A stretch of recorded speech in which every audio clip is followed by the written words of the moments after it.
Yo, what's going on, guys? It's Houston Sports Talk back in the video day, and today we are going to be recapping day 2 of NFL free agency. Now, today was a pretty decent day. It wasn't as crazy as day 1, but a lot of stuff happened, and I can't wait to talk about it in this video. Let's get started. And yeah, hope you guys enjoyed. Hope you guys enjoy.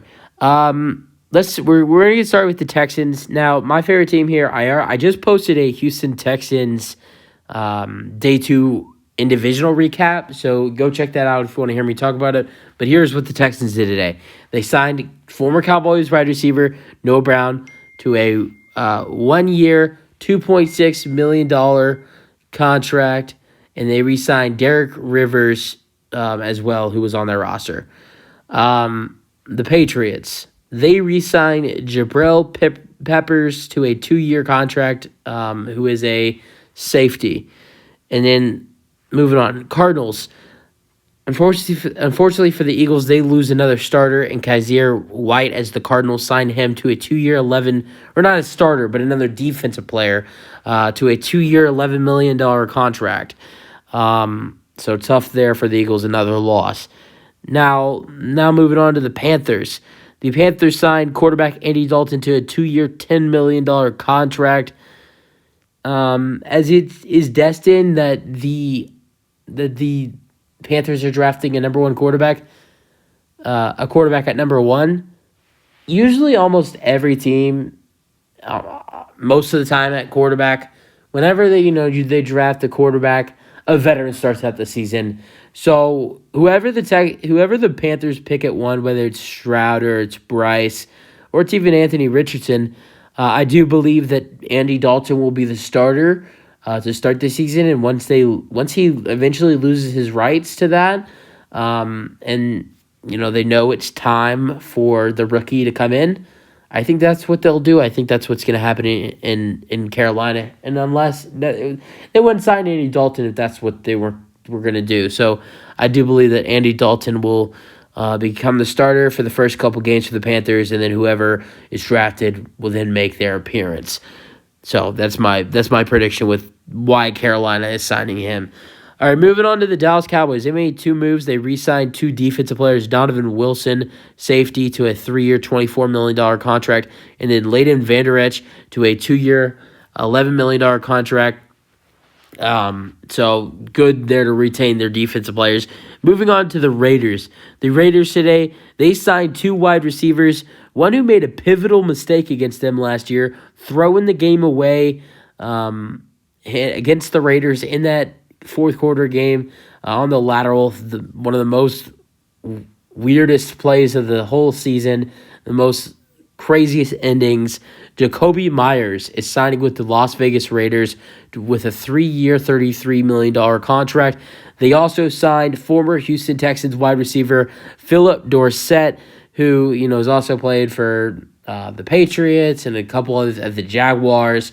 Had a decent season with the Texans last year, and he'll either be the Raiders' 3rd wide receiver or the 4th. I would say the Raiders probably draft a wide receiver, not early or anything, like in rounds 3 to 5, and then Dorsett becomes the 3rd wide receiver to start the season and eventually goes down to 4, and then whoever they draft goes to 3. That's my personal thoughts on what will happen with the Raiders wide receiver group. But Jacoby Myers is a great add to pair next to Devontae Adams, and if Dorsett is going to be the number 3, he is a decent number 3. All right, the Eagles did 3 things today. They re-signed safety James Bradberry to a 3-year, $47 million deal. They are losing a lot of players, and to keep at least one with James Bradberry is a great deal. They also re-signed they focused on the running back position. They re-signed Boston Scott to a 1-year, $2 million contract, backup running back, and then they get ready to lose Miles Sanders as they sign Rashad Penny to a 1-year contract.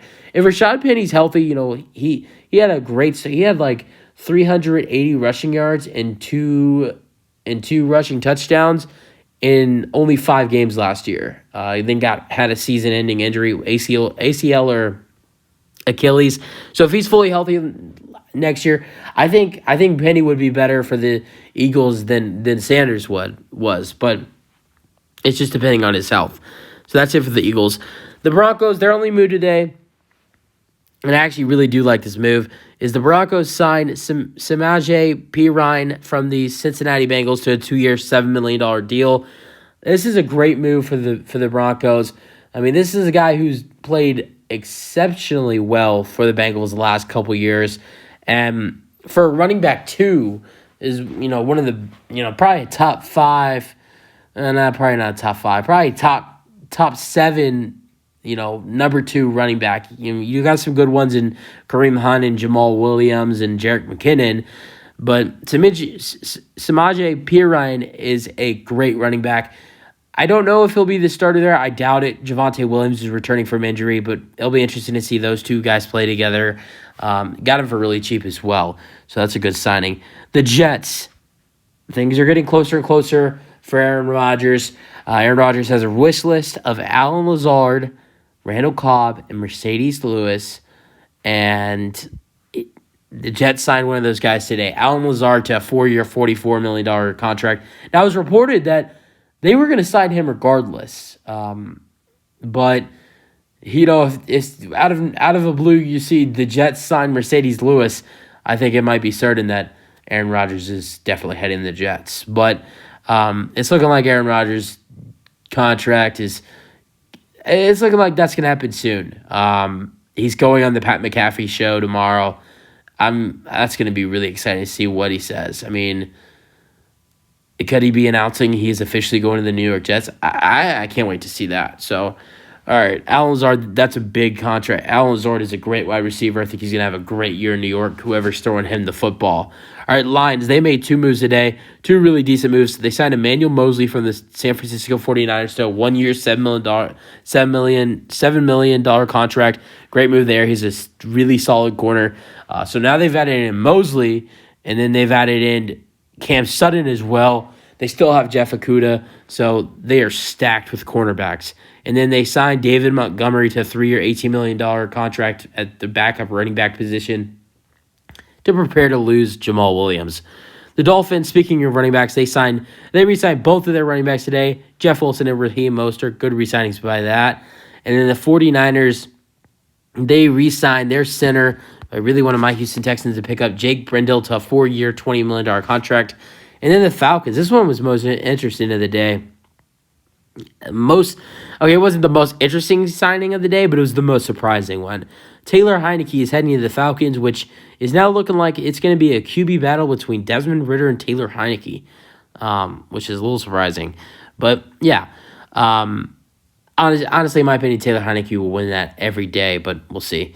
All right, the Colts, they signed Samson Ebukam from the San Francisco 49ers. The 49ers lose another defensive player. Now Mosley to the Lions, Jimmy Ward to my Houston Texans, Ebukam to the Colts, and a couple other players, Hassan Ridgeway to my Houston Texans yet again, and then one more player on the defense as well. Yes, they added in Javon Hargrave, but they've lost a lot of players as well on defense. So you can't forget, including this one right here, the next one. The Chiefs signed Charles Omenihu to a 2-year, $20 million contract. Now, something I've been talking about, something I talked about in my NFL free agency predictions was I thought the Chiefs would go after Marcus Davenport to try to replace Frank Clark. And it's looking like Charles Omenihu is going to be the replacement for Frank Clark as he was released by the Kansas City Chiefs. Should be interesting to see how Charles Omenihu does. He was really good on the 49ers last year. And then the Vikings signed Brian Murphy to a 2-year, $22 million contract to be Patrick Peterson's replacement. So, yeah, good signing there. He's a really good player, and it's a great replacement for Patrick Peterson. You guys have your thoughts on today's everything that happened in free agency? That's it for the video. Hope you guys enjoyed, and peace out.